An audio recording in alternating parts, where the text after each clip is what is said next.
From the darkest reaches of space to the deepest corners of your mind. Welcome to From the Void.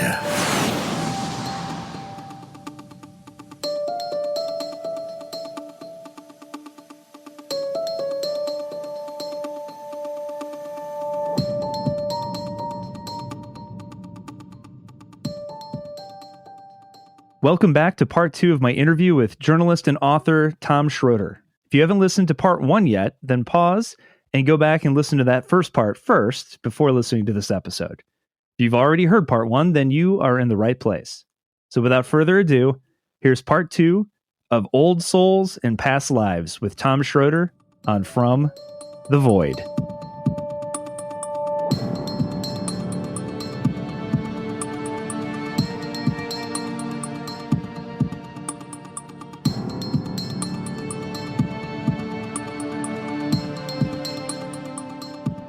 Yeah, what's remarkable is all of these stories involve young children. It's not adults. It's these young children who are having these recollections. And I think what's most interesting to me, and I think it's kind of what you allude to in the book that kind of convinced you that there might be some legitimacy to this, is that instances where these children are recounting specific things that are verifiable, especially now with the internet and things like that, we can verify some of the things that they're saying and confirm some of these things as true. So talk about that a little. If they give enough details to find a person that matched those details. And I later found out that there were a lot of cases in the United States, but the ones that there were didn't tend to have enough details to identify a specific person, but the behavior was identical. Where kids would say, "Oh, well, I used to live in this Alabama," some little kid who lives in New York. Whoever said Alabama to a kid who lives in Brooklyn, and they go, "I used to live in Alabama," but they wouldn't give enough details. And then there were also cases where there were enough details, but they were same family cases. They were remembering the lives of a grandfather or an uncle or cousin or something who had died, and the problem with those cases, and if you're looking at it strictly from, well, what does it prove, is that unlike the cases where they're strangers, that there was ready access to this information, even for small children, about the lives of their relatives. And even if the parents said, "Well, we never talked about this. We never talked about his grandfather," and yet he came up with all this stuff about him. You think, well, did they really never talk about him? Maybe they did, or maybe they overheard a conversation or found an old photo album or something like that and started identifying it. So just as, even though the cases could seem identical emotionally, just in terms of, let's say you're trying to make this case in court of law or something, it's alternative explanations are more plausible. Whereas some of these other cases where, they're strangers in completely different socioeconomic status, different towns, etc., and they have reasons to not want to believe it case, but then are convinced by the details, that's a lot harder to come up with an alternative explanation for. Yeah. So what are some of the other cases that you encountered in your research that were kind of really felt like concrete to you, that were, were specific enough, Yeah. And in India, I had just as I had gotten there, and, I had been traveling, for 48 hours or something. And we get to the hotel and I hadn't slept and I was just exhausted. And so I come in and Stevenson is sitting with his Indian colleague, this woman who named Satwan Pasricha, her name was, and she was an Indian psychologist who had started working with him on these cases. So anyway, they're sitting in the hotel dining room, and I go in just like ready to fall into bed, and she says, "Okay, we got to hurry up because we've got this case way out in the boonies, and it's a long drive." So we go out, and we go way out in the boondocks, and it's to this very traditional village, and so there's this to me it looks like a little mud hut type thing that this family lives in, and there's like a water buffalo sort of standing in the yard, which is basically mud, and so they come out on one of those charpoys, the little woven benches that are also beds, that's a rope bench, and the father's sitting there, and the little girl's sort of playing around the yard, and so they start telling the story that the little girl, as soon as she could talk, would say, "You're not my mother, you're not my father," and they felt it was disrespectful. Either that and also uncomfortable and weird to them. And so they would like punish her for it. And they wouldn't talk about it. And so one day they said the milkman, and I'm thinking, oh, they have like somebody coming here bringing little cases of milk bottles with milk in them like they used to do in the old days here. I said, no, this is the guy who came to milk the water buffalo. They called him the milkman, and he was coming by, and she ran out of the house crying and saying, "Please, please take me to my family. These people," meaning her parents, "won't believe me. They won't, And so she starts saying, "And my father's name is, and my mother's name is, and they live in this village." And he was really taken aback by this, as you can imagine. And as it so happens, he knew a woman who was from that village. So he told her the story, and she says, "Well, there's a family I used to live near who had parents of that name, and their daughter got hit by a car and killed. And just about the same time that this little girl must have been born. And so this woman then goes back to her town, her village, and tells the family that there's this girl who says she's your daughter reborn.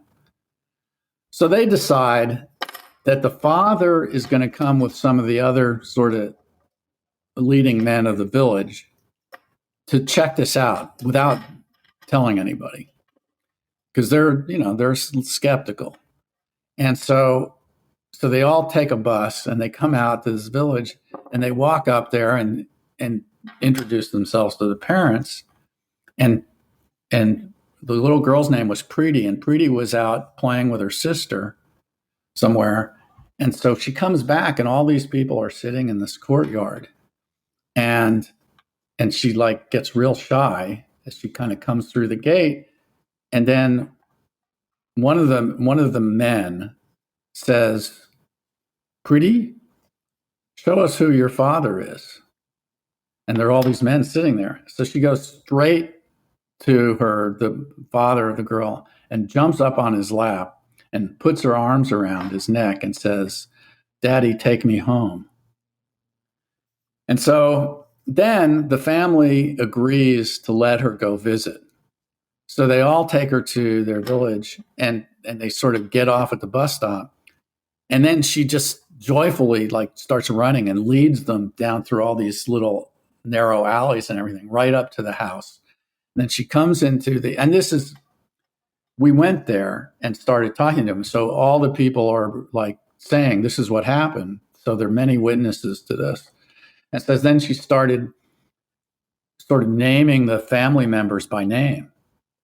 But the girl who was killed was closest to her immediately next oldest sister. And so she says, but where is she? You know, let's say, I forget what her name was, but let's say it's Carmen. Where's Carmen? And she wasn't there. And so, because she had married and gone to live with her husband, you know, but she knew, you know, so that this is what they're telling us. That, and there are all these witnesses that say this is true. This is what happened. And you know, so we start. One thing that Brigid had said was that when she died, she had fallen from a great height. Was what she said. That's what she remembered about dying. And so we go to the we go to the village police station. I mean, calling it a police station doesn't really convey what it was. But anyway, it was this building out there. And so we ask about, you know, and so this accident had occurred maybe 7 years earlier. And so we ask, you know, if they have records of a fatal accident back then. So they point us to this closet, and there are all these bound volumes of, you know, like you've seen these big old-fashioned like hotel registers. You know, there's these big books where you just write in script on them. And so all these books, and they're not arranged by date or anything. And some of them are like falling on the floor, and they're all over the place. And so we start going through them and looking for the book that has the police reports from that year. And we finally find them. We're digging through it, and then we come across the, you know, the report of the accident. And of course, her saying that she fell from a great height was sort of weird because it was a car accident. You know, she was a pedestrian hit by a car. So that seemed like, well, that doesn't seem quite right, does it? I mean, why would she remember falling from a great height? So then we're reading through this thing, and we come across an entry that says witnesses said that when the car hit her, it threw her high in the air, and then she fell down and then died of her injuries. So that really stopped me because, you know, that might have been justification for saying fell from a great height. And so, you know, all this was, you know, so the more we got immersed in this case, you know, the more eerie stuff and connections started to work on you. And the thing is, they're just, and it was true what he said about how cases fell out of the trees. Because while we were there were people. In fact, we had a driver once who said, "Oh, well, you know, my cousin in this town, there's his neighbor, his son remembers." This was in Lebanon. My neighbor's son remembers being a fighter who was killed in the Civil War. So 97, this was only a few years after the end of the Civil War. And so like everywhere, there's these, you know, buildings that were still rubble, and the city was still semi-destroyed back then. And there was, the Druze had a militia, and, you know, there was all this religious fighting and stuff. And so this kid allegedly remembered being a militia fighter who was killed in a battle. And so, you know, we go to see his family, and they have met up with this kid several years before, because he told a story. People recognize, you know, this is the way it works. People recognize the story, and they put it together with this guy this teenager, this 19-year-old, who had been killed he'd gone down to the bunker, you know, and was going to like fight with his buddies, and he got killed. And And so the family had accepted him as their lost son. And even to the point where he would, in a ceremonial occasion when another one of their family members died, this little boy fulfilled the role of the oldest son in the ceremonies because they had accepted him as a son. So that was another aspect of this, which is that people actually it became another kind of family relationship. If they met the family, they sometimes developed what would become a lifelong association with them. Even as, and another regularity among these cases was that kids would have these spontaneous memories when they were really, really young and really little, before they were really out in the world. But as they got out in the world, they sort of started forgetting it. So we asked this kid who was like 9 or 10 at the time that we saw him, which is beyond the age where often they stop talking about it on their own.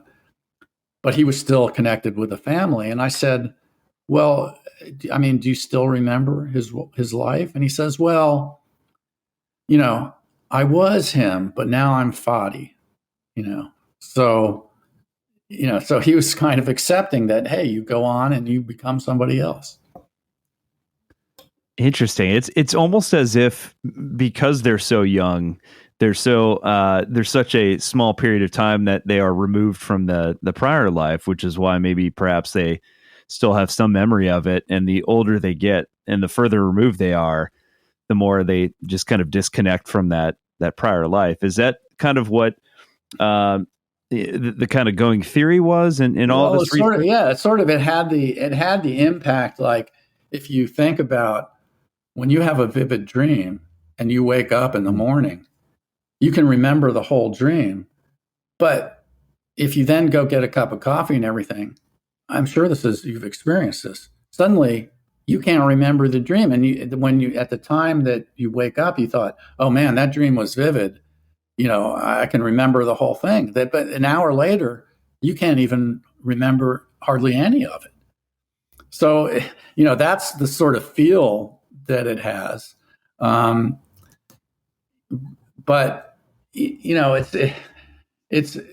but on the other hand, even though there are cases, a lot of these cases, and many more than I thought would be possible, it's still a tiny, tiny minority of most people. So it's like I asked Stevenson once, I said, well, why do you think that so few people remember if this is really what's happening? And he says, well, maybe it's a defect. Maybe we're supposed to forget, and that something goes wrong with that process. And, and so these people in a way are defective because their ability to forget has been compromised. Interesting. So after all of this, I mean, this must have been quite the experience for you. I think, at the beginning, you kind of, probably came into it a little skeptical. You mentioned the initial research that you read was not super convincing. There were some contradictions there. And then you encounter some cases that really are kind of mind-boggling. So after all of this, and you sit down to compile this data and write this book, in what ways did that change kind of your perception of this phenomenon? Well, I certainly, I came away and,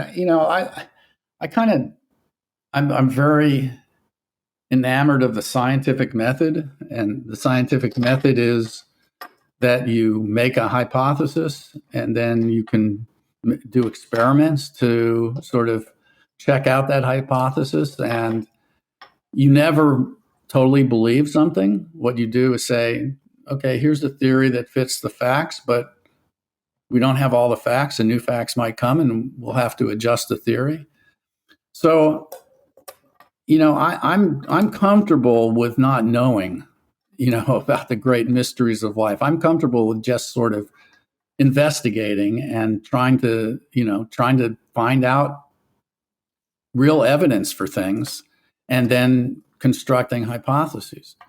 And here's the problem with the whole reincarnation thing, is that I've never seen any convincing or testable explanation of how this process could occur. I mean, what is it that's transferring between, one body who's dead and rotted in the ground by the time that suddenly whatever it is that contains those memories is implanted in a baby, say. There's no, where's the explanation for that? So, in most instances where science progresses, where they start explaining these things that have been mysterious, somebody will come up with a theory about the mechanism.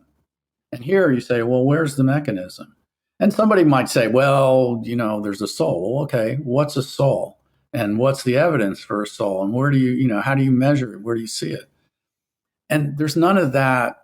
I've never come across anybody who has a convincing sort of model for how this would actually occur and how it would operate. So where does that leave us? I felt, okay, I've seen enough evidence to say that this phenomenon of children speaking about what sounds like previous lives is a real phenomenon. It's not fraudulent. People aren't making it up. This is something that's really happening with these kids. And in some cases, they say a lot of stuff that seems to match things that they really couldn't know very easily, or almost seems impossible that they could know. But the other thing is, as you go through these cases, they say a lot of things. And a lot of the things they say either conflict with the record or they can't be judged either way. And so none of them are like 100% slam dunk. There's never been a kid who comes out and says, here's my name, this was my social security, number, and just reels off everything that was 100% accurate. So I just think there's room for, it's still mysterious to me. And even if we say, okay, these kids are being reincarnated, then you have the problem of, well, what does reincarnated really mean? What is it that we're really talking about here? What is it? What part of a person is passed on to another person? What we've got are a few fragmentary memories that seem to be accurate. We often don't have skills or stuff. And of course, there's a whole other category, and Stevenson did a 2-volume work on this, where people have body marks or scars or birthmarks that seem to, and they remember a previous life where a person was injured in such a way that matches their birthmarks. Like somebody was shot through the jaw and they have a birthmark on one cheek and a birthmark on the other where there's an exit, where the exit wound would have been. Things like that. He has scores and scores of cases with, photographs and medical records and things like that. So, yeah, I think that there's definitely something going on here that we don't have a good explanation for. And I do not believe that it's just something that's completely phony or that's totally made up or just easily explained, like a lot of the skeptics say. They say, oh, they're just making it up to get attention or whatever. The parents are feeding them information, blah, blah, blah, blah, blah. Well, I would say I'm 100% sure that that's not the explanation. And that's, and otherwise I'm comfortable with not knowing. I don't feel like I have to know the complete answer. I would like to know more. And that's the other thing is that, research on this is continuing, but other than collecting cases, how else do you advance this? And that's the other problem with it is that, the way science advances is, you learn enough about something so that you can think of an experiment to do that would sort of identify the mechanism. And I just don't see that happening here. Yeah, that's incredibly difficult, because if you're talking about an aspect of consciousness that is outside of just the brain, then it would require something along the lines of an experiment that is beyond just brain scans or things that we have at our disposal currently. It's something that, is almost unmeasurable. So it becomes very difficult. Yeah, and that's another interesting issue, is that another thing skeptics will say is, well, we know for a fact that personality is associated with the gray matter of the brain, and that brain injuries change personality, and that when people die and their brain disintegrates, then why would we think that the personality persists, when we know for sure that if you take away part of the brain, you take away part of the personality, or you take part of the memory. So that seems to suggest that the memory exists in the brain, and that the physical brain is the memory and is the personality, or gives rise to it.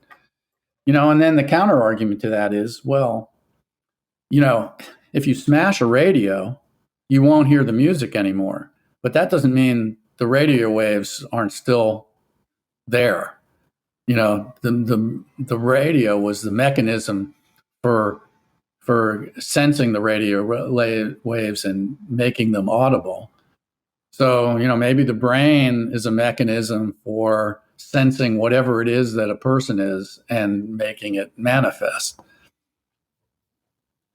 Yeah, that's a really good argument.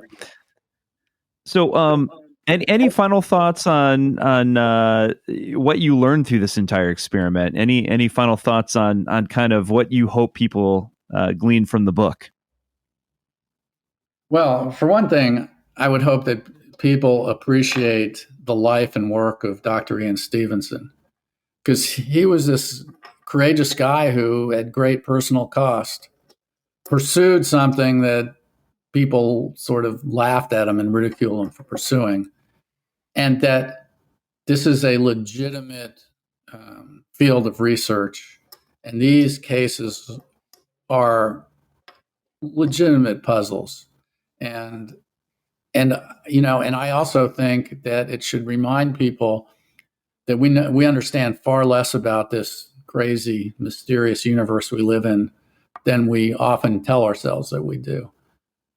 And there are many other things like this that are, that should be taken seriously and shouldn't be just dismissed just because they don't currently fit our understanding of how things work. So before I let you go, where can people keep up on top of what you're up to and find your work? Sure. I have a website that's my name, tomshroder.com. And that's TOMSHRODER. And of course, my books are on easily found on the internet, on Amazon and other book places. And the name of this book we're talking about is Old Souls. I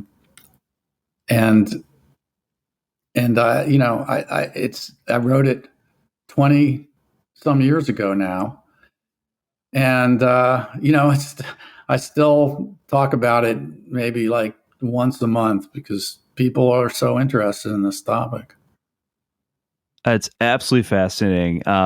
People go out and get it. Old Souls: Scientific Search for Proof of Past Lives. It's a fascinating account of, as you said, a topic that we're still talking about today. I mean, it feels like every couple months there's a new documentary that pops up, on the topic, and more books that seem to pop up. So highly recommend it. Go check it out. Thank you so much again for coming on. This is absolutely fascinating.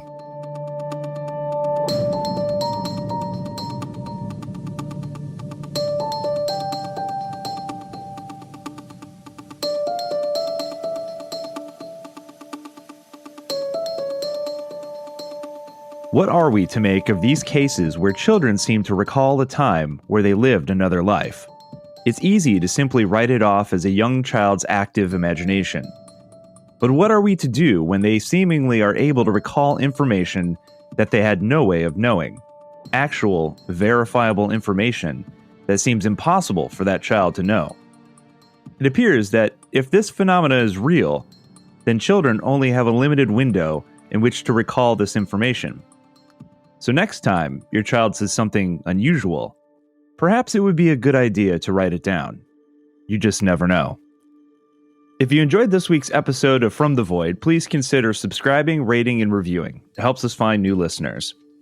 Next week we'll be back with an all-new mystery, and until then, I've been your host, John Williamson, and you've been listening to From the Void.